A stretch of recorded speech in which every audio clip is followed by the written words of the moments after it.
اس سے پہلے ہم جدھر سے ہم لوگ جاتے ہیں ادھر سے ایک وہ پہلے ہم لوگ مائی باپ دربار جاتے تھے، ٹھیک ہے، وہ وہاں پہ ہم کو یہ کہانی سنائی جاتی تھی کہ اگر آپ مائی باپ کے دربار پہ نہیں جاؤ گے نا تو وہاں حق باؤ پہ آپ کی حاضری نہیں قبول ہوگی، ٹھیک ہے۔ یہ حاضری کی بات کر رہا ہوں کہ ہم لوگوں کی وہاں پہ حاضری قبول نہیں ہوگی، پہلے اس لیے مائی باپ کے دربار جاتے تھے اور پھر وہ ادھر جھنگ میں تقریباً 6-7 گھنٹے کا فاصلہ ہوگا، آئی تھنک سو، تو وہاں پہ جاتے تھے۔ تو وہاں پہ جناب ایک تو ایک گول سا دائرہ جا انہوں نے بنایا ہوا ہے، جنگلہ لگا کے نا اس میں لوگ پیسے پھینکتے ہیں اور اس کے بعد وہاں پہ لوگ ڈولز پھینکتے ہیں، گڑیا، ٹھیک ہے، بیبی ڈول، بوائے ڈول، جی کس لیے پھینکتے ہیں؟ یہ جناب ہم کو نا اولاد ہوگی، حق باؤ والا ہم کو اولاد دے گا۔ کیا یہ شرک نہیں ہے ڈول پھینکنا کہ حق باؤ والا ہم کو اولاد دے گا؟ چاہے ہماری نیت صاف ہوتی ہے، جانے انجانے میں بھائی ہم لوگ شرک کرتے ہیں۔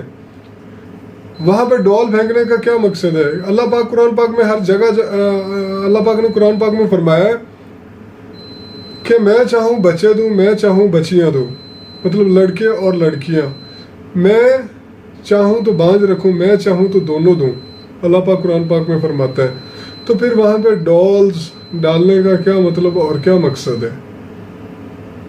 اب آپ کہیں گے کہ شرک میں نہیں آ رہا، جب میں بھی جاتا تھا مجھے بھی ایسا کچھ نہیں لگتا تھا، وہاں پہ وہ سجی سجائی ڈول بھی پھینک دی جاتی ہے کہ جی یہ میرے بیٹے کے لیے دلہن، میری اماں نے بھی پھینکی ہوئی تھی، بہت سال ہو گئے ابھی تک۔ تو اللہ کریم ہے یار، جو چیز آپ کے نصیب میں ہے، بیٹا بیٹی، جو بیوی ہے، بچے ہیں، جو کچھ ہے وہ آپ کا اپنا نصیب ہوتا ہے، ٹھیک ہے۔ اس کے بعد آ جاتے ہیں وہ اگر اللہ دے دیتا ہے، اگر اللہ اولاد دے دیتا ہے، وہ وہاں ڈول پھینکنے سے نہیں ملتی، اللہ اپنے آپ سے دیتا ہے۔ جو کچھ اللہ رحمت کرتا ہے وہ خود سے کرتا ہے، اللہ کسی کا محتاج نہیں ہے۔ کیا وہاں ڈول پھینکنے جاؤ یا وہاں ڈول پھینکنے جاؤ تو آپ کی سنی جائے گی؟ نہیں، یہ شرک میں ہی آتا ہے میرے بھائی، کیونکہ اولاد دینے والا اللہ ہے۔ تو اب مجھے یہ بتائیں کہ اس کے بعد ہم لوگوں کو اللہ دے دیتا ہے، اس کے بعد ہم منت کی باری پہ منت کہ ہم لوگ وہاں پہ مان کے آتے ہیں کہ حق باؤ والا مجھے اولاد دے گا تو میں یہ منت اتاروں گی، یہ کروں گی، اتنے لوگوں کو کھانا کھلاؤں گی، یہاں پہ آ کے پوری فیملی کے ساتھ چکر لگا کے جاؤں گی۔ یار ہمارے جو معاشرے میں، ہمارے گاؤں میں، ہمارے ولیج میں، معاشرے میں اوور آل ہو رہا ہوتا ہے، پاکستان میں پورا یہی چلتا ہے۔ وہ پھر جو منت اتارنے جا رہی ہوتی ہے نا، وہ 2 4 5 6 لوگوں کو اور لے جاتی ہے، یا محلے داروں کو سب کو انفارم کر دیا جاتا ہے کہ ہم لوگ فلاں دربار پہ جا رہے ہیں، اتنے سالوں سے اولاد نہیں ہو رہی تھی، ابھی حق باؤ والے نے مجھے اولاد دی ہے یا غوث پاک نے مجھے اولاد دی ہے، تو میں ان کی منت اتارنے جا رہی ہوں۔ جو منت ہے وہ منت اتارے ہیں، اس میں نہیں ہے مطلب منت ہے، حدیث میں ثابت ہے، حدیث ہے کہ منت ہو تو منت اتارنی چاہیے، لیکن یہ کوئی منت نہیں ہے میرے بھائی جو شرک کی طرف لے جائے، ٹھیک ہے۔ اس کے بعد 2 4 لوگوں کو اور گمراہ کر دینا، ظاہری بات ہے آپ کے ہاں اولاد نہیں ہو رہی تھی، اللہ نے دی ہے تو اللہ کا بتائیں کہ یار اللہ شکر ہے، اللہ کا شکر کریں، مجھے اللہ نے اولاد دی ہے۔ وہ تو ہمارے وہ ہوتا ہے نا، ہمارے انکل ہیں دور کے، ان کے ہاں اولاد نہیں ہو رہی تھی تو انہوں نے کہا جی اولاد ہوگی، ہم اس کی ایک لیڈ چھوڑیں گے، ایسے کچھ بال لمبے کر کے چھوڑ دیے جاتے ہیں۔ یار یہ مجھے کوئی سمجھ نہیں آ رہی، بہرحال مجھے اس چیز پہ بات نہیں کر رہی، میں اپنے 3 بیسک پوائنٹ ہی رکھنا چاہ رہا ہوں، ٹھیک ہے۔ دوسرا ہو گیا، اس کے بعد ہو گیا یہ جو منت والا سسٹم، اس کے بعد ہم 2 4 لوگوں کو گمراہ کر دیتے ہیں، اور اس کی گمراہی کا یہ نتیجہ نکلتا ہے کہ لوگ بدعتی ہو جاتے ہیں۔ شاید آپ نہیں اتنا بدعتی یا نہیں تھے، اتنا شرک نہیں کرتے تھے، ہو سکتا ہے وہ آپ سے زیادہ کرنے لگ جائیں، ٹھیک ہے۔ کیونکہ میں نے خود دیکھا ہے، حق باہو والوں پہ اگر جاؤ نا، اگر دربار پہ، وہاں پہ ایک بیری ہے، اس کے پتے نہیں ہیں، زیادہ پتے ہیں لیکن وہ تقریباً آلموسٹ خشک ہے، اور وہ جس میں موسم میں ان کا میلہ لگتا ہے نا، وہاں پہ جناب علی وہ بیری کا موسم نہیں ہوتا، مطلب بیر نہیں لگتے، پھل نہیں لگتا، پھل کا موسم نہیں ہوتا، وہاں پہ لوگ جا کے تو دوپٹے اور وہ بچھا کے بیٹھے ہوتے ہیں۔ یہ میرے کزن نے مجھ کو بتایا تھا، دکھایا تھا، میں خود گیا ہوں وہاں پہ، تو وہاں پہ لوگ دھڑا دھڑ دوپٹے اور وہ سارا کچھ بنا کے بیٹھے ہیں۔ میرے کزن نے بھی رومال رکھا تھا ایک نے، تو ہاں جی کس لیے رکھا ہے؟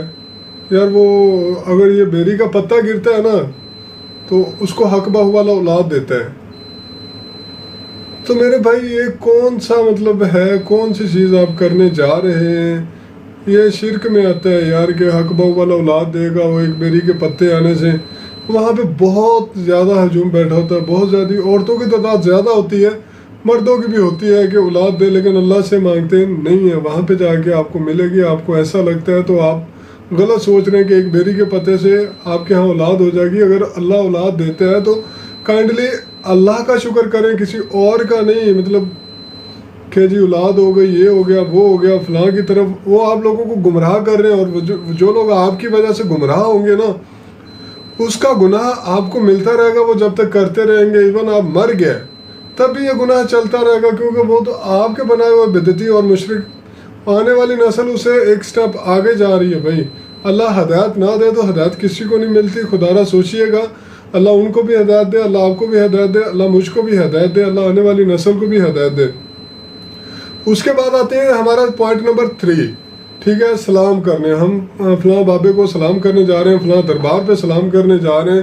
تو اور یہ سلام جو ہوتا ہے نا یہ جو سلام ہوتا ہے نا میرے بھائی، یہ اکثر لوگوں کو میلے لگتے ہیں نا، میلوں ٹھیلوں پہ یاد آتا ہے. ابھی تو تقریباً میلوں والا کلچر ختم ہوتا جا رہا ہے، لیکن ہمارے گاؤں وغیرہ والی سائڈ پہ ہیں. پورا سال نہیں جاتے، میلے پہ چل پڑتے ہیں. ٹھیک ہے، ابھی میلے پہ گئے جی، ٹھیک ہے. اور میلوں پہ کیا ہوتا ہے؟ ڈھول ڈھمکا. یہ کسی بابے کا یا کسی کا کچھ دین نہیں ہے. اگر آپ لوگوں کو بھی لگتا ہے یہ غلط ہے، اور میلہ لگوانے والے وہی ہوتے ہیں میرے بھائی جن کی ہم وہ اپنا پیر و مرشد مان کے بیٹھے ہوتے ہیں. وہی بندے ہوتے ہیں جو میلہ لگواتے ہیں. ہر سال بعد حق باؤ جانا، ہر سال بعد یہ شہباز قلندر جانا. یار ابھی مجھے بتائیں، فار ایگزامپل میں یہاں پہ بیٹھا ہوں پنجاب میں، اور میں ابھی شہباز قلندر جانا ہے، یا نورانی نور جس کو غازی عبداللہ شاہ غازی جانا ہے، یا ایسے کہیں پہ بھی جانا ہے، سندھ میں کسی بھی دربار پہ جانا ہے. تو مجھے بتاؤ کہ وہاں پہ جا کے میرا سلام ہوگا؟ کیا یہاں سے میرا سلام نہیں پہنچ سکتا؟ سلام پہنچانے والا تو اللہ ہے نا. جن کو لگتا ہے کہ وہ میری بات سن رہے ہیں یا سمجھیں گے، سارا کچھ کریں گے، اور سلام ہمارا سنیں گے، تو سلام پہنچانے والا اللہ ہے. نبی پاک صلی اللہ علیہ وسلم نے فرمایا جب قبرستان سے گزر ہو تو کہو السلام علیکم یا اہل القبور. ٹھیک ہے، وہ چیز ٹھیک ہے وہ کہیں، لیکن اسپیشل ایک چیز چل کے جانا، یہ مطلب یہاں سے وہاں اتنے میل سفر کر کے، کلومیٹر سفر کر کے، تو یہ چیز میرے بھائی یہ غلط ہے. اگر آپ کو لگتا ہے آپ نے سلام پہنچانا، اب یہاں سے پہنچائیں. ہمارا درود شریف پڑھتے ہیں، درود و سلام پڑھتے ہیں، نبی پاک صلی اللہ علیہ وسلم یقیناً پہنچتا ہے، اللہ پہنچاتا ہے، یہاں سے پہنچاتا ہے. لاکھوں کروڑوں میل دور بیٹھے ہیں ہم لوگ، پہنچتا ہے نا. آپ کا بھی یہی ایمان ہے، آپ کا یہ یقین ہے کہ ہمارا درود شریف پہنچتا ہے. تو میرے بھائی لاکھوں کروڑوں لوگ جو ہیں وہ وہاں پہ نہیں جا سکتے، یہیں سے ہی بھیجتے ہیں. تو جو ہم لوگ ہیں، ہم لوگ کیوں یہ عقیدہ بابوں کے بارے میں ہی یہ عقیدہ کیوں ہے کہ ہمارا سلام یا ہماری وہیں پہ حاضری قبول ہوگی، وہاں پہ جا کے سلام دے کے آتے ہیں؟ کیا گھر سے قبول نہیں ہوتا اگر وہ لوگ سن رہے ہیں تو؟ اگر درود سلام نبی پاک صلی اللہ علیہ وسلم تک پہنچ سکتا ہے تو وہاں بابوں تک کیوں نہیں؟ اور کچھ لوگ کہیں گے کہ نہیں جی ابھی تم وہ وہاں پہ جانے کا کہہ رہے ہو کہ وہاں پہ نہ جاؤ. وہ جو ہوتے ہیں کچھ لوگ کمنٹ کریں گے، مجھے پتہ ہے، وہاں پہ نہ جاؤ، وہاں پہ نہ جاؤ، آپ بیت اللہ میں نہ جاؤ، آپ روزہ رسول سے لوگوں کو روک رہے ہو. میرے بھائی میں روک نہیں رہا. وہاں پہ بھی اگر آپ نے جانا ہے تو اللہ پاک کے رسول صلی اللہ علیہ وسلم نے فرمایا ہے کہ اگر استطاعت ہو تو حج عمرہ کرو. کلمہ لازم ہے، نماز لازم ہے، روزہ لازم ہے. وہ بھی جن پہ نہیں ہے، واجب فرض نہیں ہے، وہ بھی اللہ کے رسول صلی اللہ علیہ وسلم نے فرمایا ہے. جو لوگ اس میں نہیں ہے، استطاعت ہے نہیں ہے، معذور ہیں، جو بھی ہیں، آپ لوگ مجھ سے بہتر علم رکھتے ہیں، تو وہ سارا کچھ میرے بھائی آپ لوگوں کو بہتر پتہ ہے. تو میرے بھائی سلامی یہاں سے بھی ہو سکتی ہے، سلام یہاں سے بھی پہنچایا جا سکتا ہے. ابھی یہاں سے وہاں جاؤں، میں نورانی نور جاؤں، میں شاہ عبداللہ غازی شاہ جاؤں، یا شہباز قلندر کے مزار پہ دربار پہ جا کے حاضری لگاؤں، میرا پیسوں کا کتنا ضیاع ہوگا. ٹھیک ہے، نمازوں کی قضا ہوگی، سب سے بڑا لاس ہے بھائی. ظاہری بات ہے میرے کو 10-12 گھنٹے لگیں گے، تو میں 10-12 گھنٹے میں ابھی یہ تھوڑی ہر نماز تھوڑی پڑھ لوں گا، ہر 2 گھنٹے بعد بس والے کو تھوڑی بولوں گا کہ یار میرا ظہر کا ٹائم ہے، میرا عصر کا ہے، عصر کے بعد مغرب کا، مغرب کے بعد عشاء کا، اور میں فجر کی نماز پڑھتے کے ٹائم تو نکل نہیں سکتا۔ کچھ بس والے ہوتے ہیں سٹاپ کرتے ہیں، اور کچھ ہوتے ہیں کہ نہیں کرتے بھائی، کچھ کو خدا خوفی نہیں ہوتی۔ تو پیسوں کا ضیاع تو لازم ہے، نمازوں کا قضا بھی ہو جاتی ہے، اور ٹھیک ہے کہ نمازوں کی جو قضا ہے یا وہ سفر کے دوران وہ میں سمجھتا ہوں، لیکن وہ ضروری سفر ہوتا ہے، نبی پاک صلی اللہ علیہ وسلم نے بھی کیے، ہجرت کی، سارا کچھ کیا، بہت سی احادیث میں ملتا ہے۔ لیکن جو ہم لوگ سفر کرتے ہیں اس کا فائدہ کچھ بھی نہیں ہوتا، زیارت کرنے جا رہے ہوتے ہیں، سلامی کرنے جا رہے ہوتے ہیں، گمراہی پھیلانے جا رہے ہوتے ہیں، 2000 لوگوں کو گمراہ کر کے منت اتارنے جا رہے ہوتے ہیں۔ تو یہ میرے بھائی یہ دین نہیں ہے، ٹھیک ہے؟ یہ آپ کو اس چیز کا حساب دینا پڑے گا کہ نماز کی قضا ہوئی کیوں ہوئی، سفر میں تھے، کیا سفر کرنے جا رہے تھے، اس چیز کا ہو سکتا ہے اللہ پاک حساب لے کہ بھئی نماز کیوں چھوڑی، دربار ضروری نہیں تھا، نماز ضروری تھی۔ اور پھر وہاں پہ میلے، اور تقریباً آلموسٹ جتنے وہ دربار میلے بنے ہوتے ہیں، چھوٹے چھوٹے بڑوں میں تو مسجدیں ہوتی ہیں، تو چھوٹے چھوٹوں میں مسجدیں نہیں ہوتی، تو وہ میرے بھائی سراسر جو ہوتا ہے نا، نمازیں جا رہی ہیں آپ کی، زیارت سلامی وہ آپ کی گھر، جو سلامی ہے آپ کی گھر سے بیٹھے ہو سکتی ہے، اور جو بزرگ صاحب ابھی فرما رہے تھے مولانا الیاس قادری کے فائدے 2-4 چھینٹے ہیں، تو ان کی تو ساری میرے بھائی ڈاکٹرین جو ہے نا خوابوں پہ چل رہی ہے۔ فلاں بندے کو خوابوں میں آ کے زیارت کرائی، امام ابو حنیفہ کو 99 بار زیارت ہوئی، 99 دفعہ زیارت ہوئی امام ابو حنیفہ کو، یہ لوگ فرما رہے ہوتے ہیں، ٹھیک ہے؟ اور یہ لوگ کہتے ہیں کہ فلاں بزرگ کو خواب میں زیارت ہوئی، اور فلاں بزرگ کے بندے میں خواب میں یہ مولانا الیاس قادری گئے اور ان کی زیارت ہوئی۔ پتہ نہیں ان کو سمجھ کیسے لگ جاتا ہے کہ یہ رسول اللہ صلی اللہ علیہ وسلم ہے، یہ سبز امامہ نبی پاک صلی اللہ علیہ وسلم نے فرمایا ہوا ہے، یہ سبز امامہ مولانا الیاس قادری کا ہے۔ یار مجھے کوئی سمجھ نہیں آ رہی میرے بھائی، میں یہاں ان کے خلاف بات نہیں کر رہا، لیکن میں حق بات کر رہا ہوں کہ جو چیز حق ہے حق کو تسلیم کرنا چاہیے۔